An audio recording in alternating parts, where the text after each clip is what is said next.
Careful with the media always. Right. I've always told you, the media is not your friend. No. In May, the president said the U.S. will be designating Antifa as a terrorist organization. Yes or no? Did the president do that? What the DOJ said is that they would be looking at Antifa-related charges in the lens of domestic terrorism. So to be clear, they did not designate Antifa, though. To be clear, they will be pursuing domestic terrorism charges against Antifa individuals, anarchists who are wreaking havoc across our country and who, the suspect, at least in Portland, killed an innocent man out in Portland just over the weekend. Right, for sure. And then but they didn't declare them a terrorist organization as they said, they as he said they would. Be pursuing domestic terror charges. In 2017, you're noting a distinction without a difference. Nope, Nancy Pelosi was found in San Francisco at a hair salon where she was indoors, even though salons in California are not only open for outdoor service. Apparently, the rules do not apply to Speaker Nancy Pelosi. She wants small businesses to stay shut down, but only reopen for her convenience. Do as I say, not as I do, says Nancy Pelosi. Nancy Pelosi is holding up $1.3 trillion in relief for the American people while getting special access to the very kind of small businesses that this money would support, businesses like this hair salon. Before she skipped town to violate her state's health guidelines, Pelosi proposed a bill. It was called the HEROES Act, which contained no additional paycheck protection funding. This is funding that would help the very small business she has bizarrely accused of plotting against her. The president sees through Democrats' disregard for Americans in need, and he took action unilaterally in his own accord. He provided relief from evictions, he provided unemployment insurance, he paused student loan payments, and he cut the payroll tax, putting money in the American people's pockets. Congress also failed to authorize funding to provide children with free lunches for the 2020-2021 school year. And again, President Trump, with senior advisor Ivanka Trump, took action. And now USDA has extended a summer program which will ensure children continue to have access to free meals through the end of the year. Nancy Pelosi is demanding an apology from a single mother and small business owner who has received threats since Nancy Pelosi's comments against her salon. Salon owner Erica Kayas said this: "Since this happened, I've received nothing but hate text messages, death threats, saying they're going to burn down my hair salon. It's just sad that my community is pulling this, saying that I threw her under the bus when I did not. So that's hurtful. But yes, I think I'm pretty much done now." Nancy Pelosi, you ought to apologize to the American people. Or better yet, come back to Washington and get to work for hardworking Americans like this salon owner that you maligned and demanded an apology from. And with that, I'll take questions. Yes, John. Kayleigh, do you acknowledge that it is illegal in this country to vote twice in the same election? Are you referring to the president's comments earlier today? I'm just asking you a basic yes or no question. Do you believe it is illegal to vote twice in this country? The president does not condone unlawful voting. The president's been very clear about this. I'm once again not surprised the media is taking the president out of context. Do you recall what the president said on this matter specifically? I have it right here. Sure. Okay, maybe you should read it out for me then. Okay, so the president said that you should go to your poll, you should vote early, by mail, and then you should go either early voting or day of and try to vote again.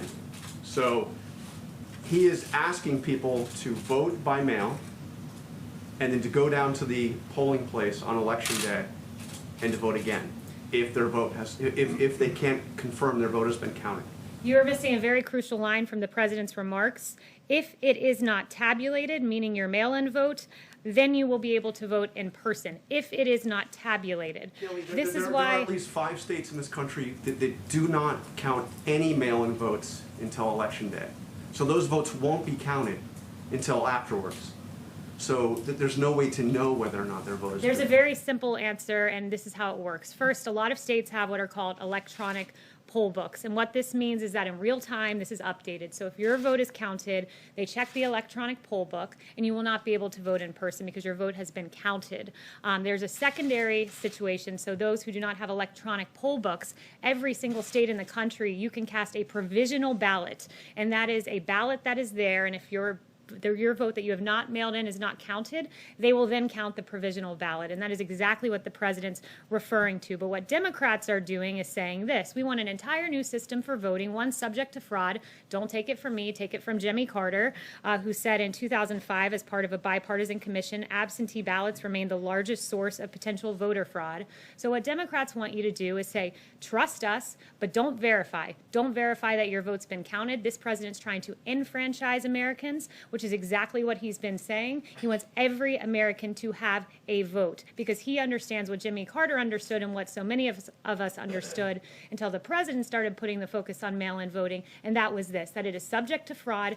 Every vote should count, and every American should verify that their vote is counted by going to their polling What do you location. say to the executive John. director of the North Carolina Board of Electors who says that this would create a big problem on election day?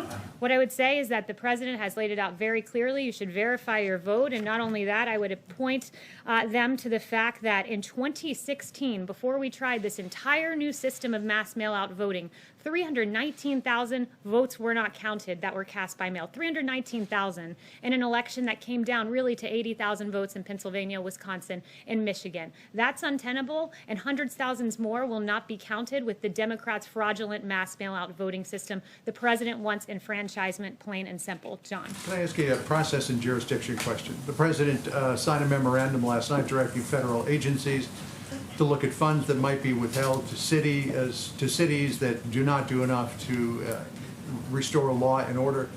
By what authority does the president believe he can do that? Yeah, the president believes that what we should do, that the purpose of government is to protect life, liberty, and property. That is the purpose of the federal government, and it's imperative that the federal government review the use of funds by jurisdiction. So what this does, this memo, it really does three things. One, it asks federal agencies to detail all federal funds that are being provided to Seattle, Portland, New York City, and Washington, D.C. Secondly, within 14 days, the Attorney General will develop a list of anarchist jurisdictions of lawlessness zones that are permitting violence and destruction of property. And then within 30 days, the White House Budget Director will issue guidance to the heads of agencies on restricting eligibility of or otherwise disfavoring to the maximum extent possible by law anarchist jurisdictions in the receipt of federal grants. And South Carolina v. Dole did note that you can withhold funding so long as it pertains to the federal program pertains to what you're trying to incentivize.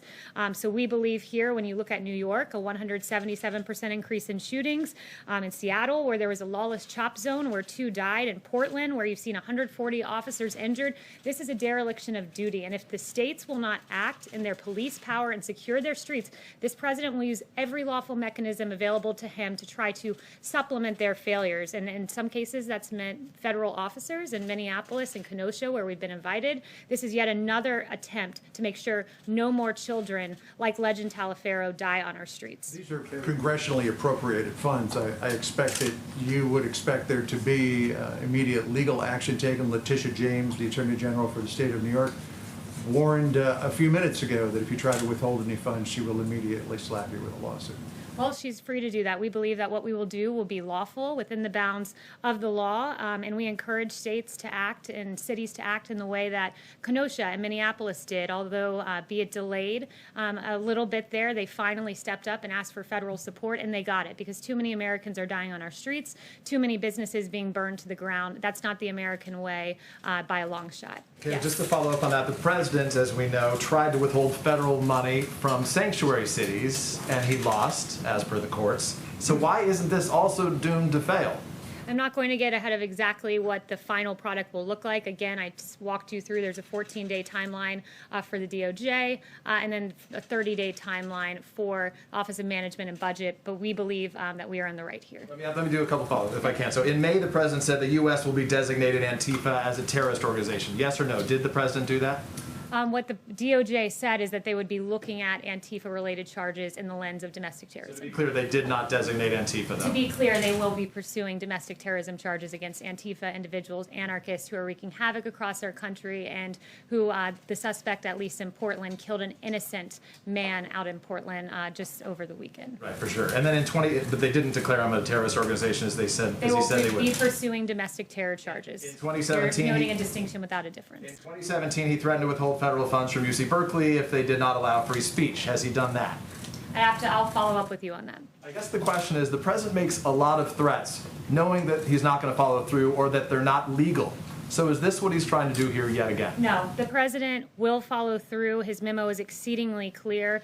We are pursuing every avenue within the federal government to take care of the American people. When you have a 1-year-old being killed in New York, when you have a little beautiful girl in Atlanta named Sequoia Turner who lost her life, yes, this federal government will do everything within our lawful power. And yes, the president is serious about this. Can I follow up with one last one if I can? On Walter Reed, the president in November said he went to Walter Reed to begin his physical.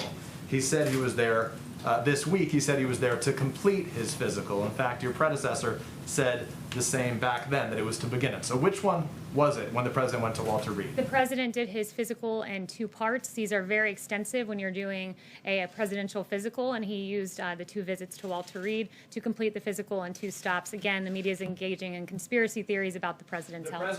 Just to be clear, Kayleigh, you said he did it in 2 stops, Yes. but he said he completed it. This week he said he was there to Yes. complete it. You're saying that's not true. So his statement this Yes, week... next question. sorry, I'm correct, not Kayleigh? engaging in conspiracy theories anymore. It's not a Yes. conspiracy theory. I'm just asking if he was correct. Go I don't ahead. want to lose... Please, no, go ahead. Senator Schumer came out with a statement today saying that too much of the evidence points to the Trump administration pressuring the FDA to approve a vaccine by Election Day to boost his re-election prospects. Can you assure the American people that if a vaccine does come out before Election Day, is approved before Election Day, that it is safe and effective?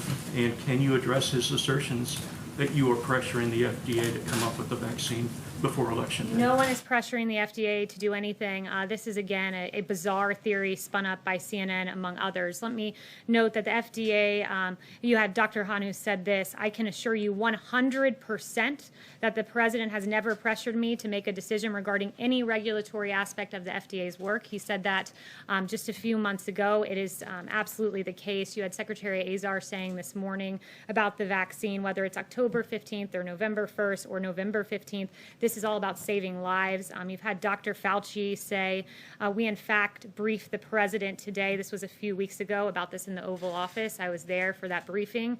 And Dr. Fauci said there is no political pressure that I have seen at all to move quickly.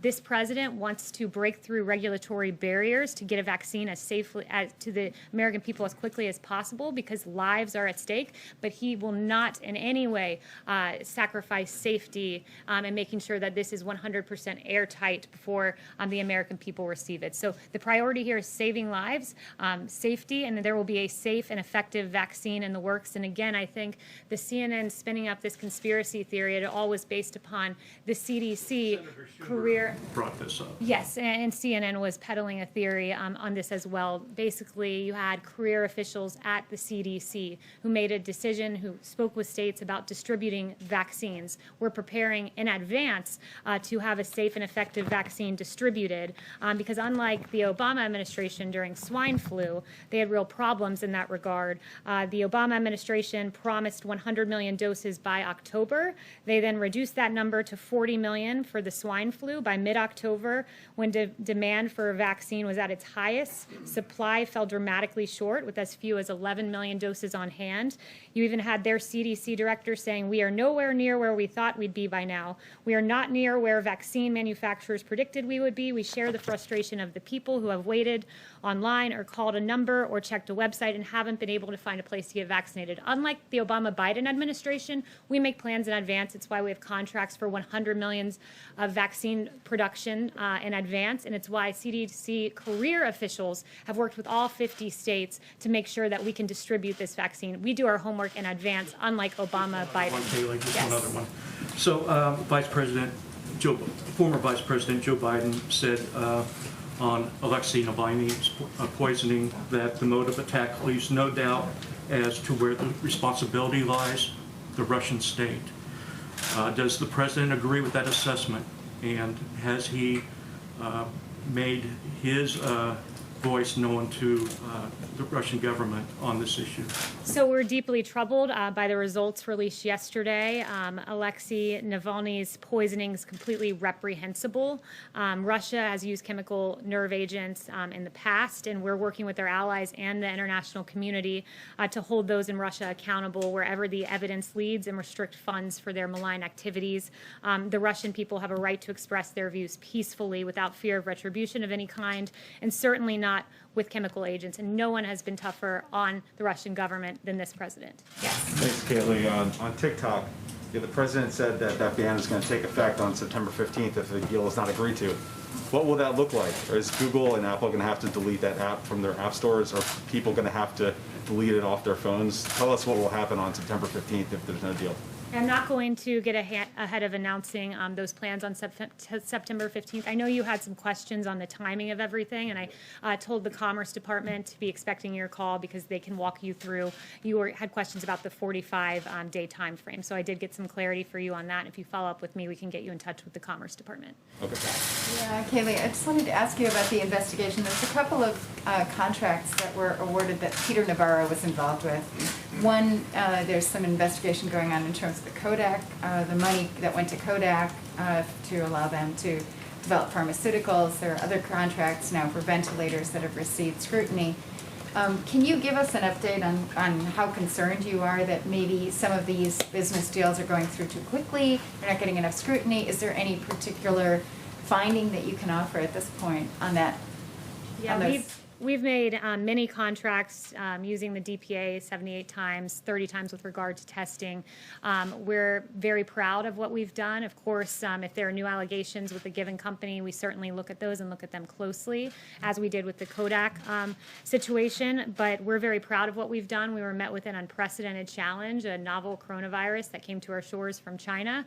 And we are very proud that our contracts have enabled us to have a very large and growing stockpile. In fact, we've rapidly increased the amount of N95s on hand to more than 60 million. We're on track to have 10 times more than pre-pandemic levels by the fall.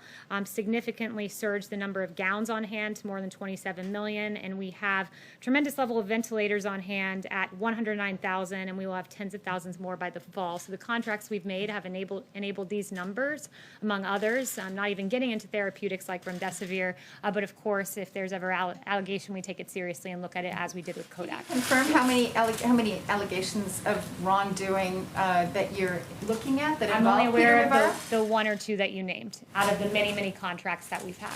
Yes. Thanks, Kayleigh. The herd immunity strategy for the pandemic has been called dangerous by some experts, and I'm wondering if President Trump has formed an opinion on this concept, and if he thinks that that is an achievable goal.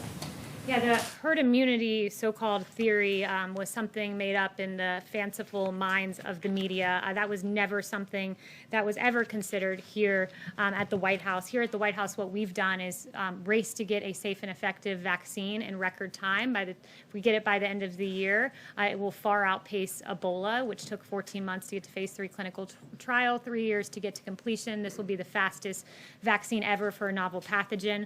Here at the White House, we talk about therapeutics and are very proud that we've identified, we have more than 270 clinical trials, 570 in the planning stages, and successful therapeutics that we know of like dexamethasone and remdesivir. That's what we do here at the White House. The herd immunity theory, again, was something made up in the mind of the media. On the Supreme Court, the president said that he would come out with a list of candidates by September 1st. When can we expect to see that list? You will see it soon, certainly within the next few weeks, but it will be after the Labor Day weekend. Yep.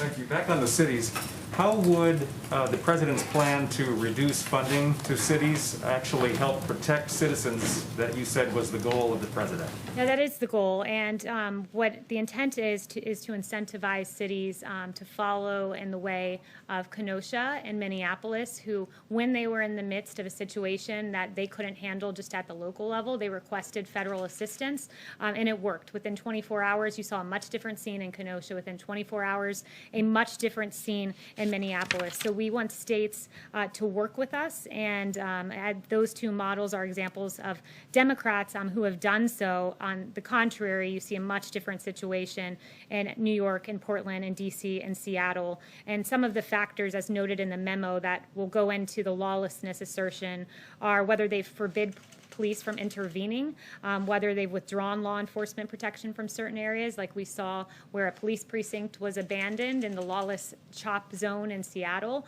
Those are the types of changes in behavior we want to see from cities, because protecting the citizenry should be their paramount concern. Thanks, Yes. Kayleigh. The government runs out of funding by the end of the month. Is the White House confident it can avoid another shutdown? And is the president open to including some of this COVID stimulus as part of a CR? I haven't talked to him about that, but we do believe that we'll be able to get funding to avoid a shutdown.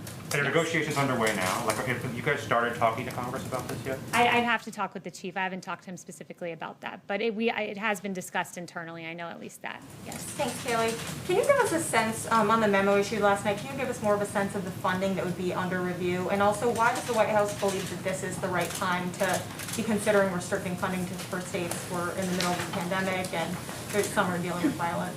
Yeah, again, so first, to the first part of your question, it's undergoing a review. Part of that, step one of this memo, is for federal agencies to detail the funds being provided. So I can't give you a readout of exactly which funds are being looked at until that review is conducted. But why now? Why now? Because in New York City, you've seen a 177% increase in shootings in July. Meanwhile, you have the feckless government of Mayor de Blasio and Governor Cuomo pulling $1 billion with a B from NYPD at the same time we learned that in a 28-day period, arrests were down in New York City by 62%. The looting of 450 businesses that have been damaged. In Seattle, a lawless CHOP zone where 2 died. Now is the right time when you see numbers like this, because lives are at stake, and oftentimes the lives of innocent little babies who should be here today. If Democrat mayors got their act together, didn't cut funding from police, did start arresting people and enforce the laws. Yes. Thanks, Kayleigh. The president and Joe Biden are both going to be in Shanksville, PA, next Friday to commemorate 9/11. Have you spoken to him about appearing with the former vice president like he did with Secretary Clinton back in 2016 up in New York? I have no details for that upcoming event, but we are intending to be in Shanksville as well. Okay, and then just one more follow-up on the cities. Again, I know it's under review. Has the president directed Director Vaught to make sure that future coronavirus aid is exempt from this memorandum? I don't see in what universe that would be connected to the issue at hand, which is ensuring lawfulness in the cities. FEMA or HHS or anything like that. But again, I don't want to get into the specific funding ahead of the review process that is ongoing. Yes. Are we all set? Okay, there we go. Yep. Thank you. Facebook said earlier today that it would be removing the post where the president was talking yesterday with a local reporter about voting twice if it's not corrected and if it doesn't indicate that the president was wrong in those assertions. What do you have to say about Facebook's move on this post? You said Facebook designated a post. I missed the very first part. Right. They said that they would remove the post from those profiles who posted and do not say that the assertions of the presidents are wrong.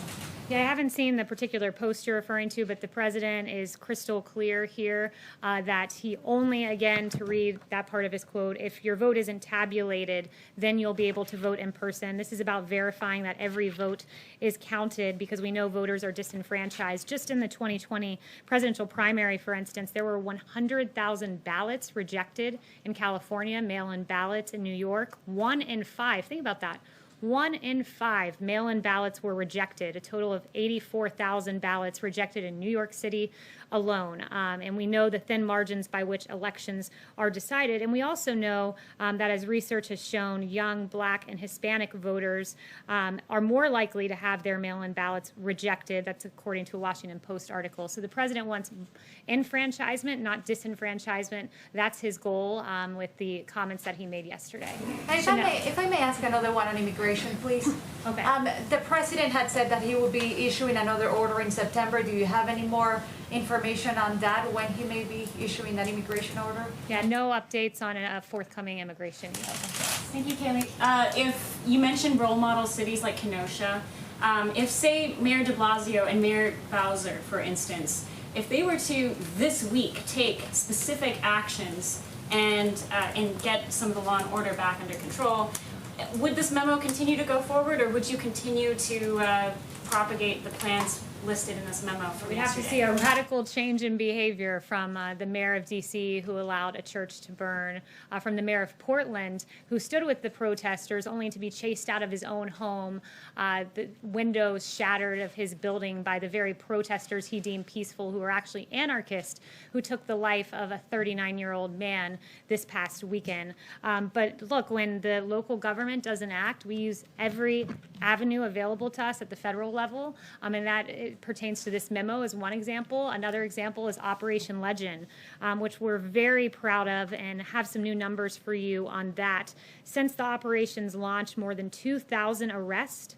including 147 homicides, have been made. More than 544 firearms have been seized, and more than those are illegal weapons, and more than 7 kilos of fentanyl, 14 kilos of heroin, 12 kilos of cocaine, and 50 kilos of methamphetamine have been seized. And of the individuals arrested, 476 have been charged with federal offenses. And there's a detailed readout from DOJ of each offense and the great work that our federal law enforcement officials have done.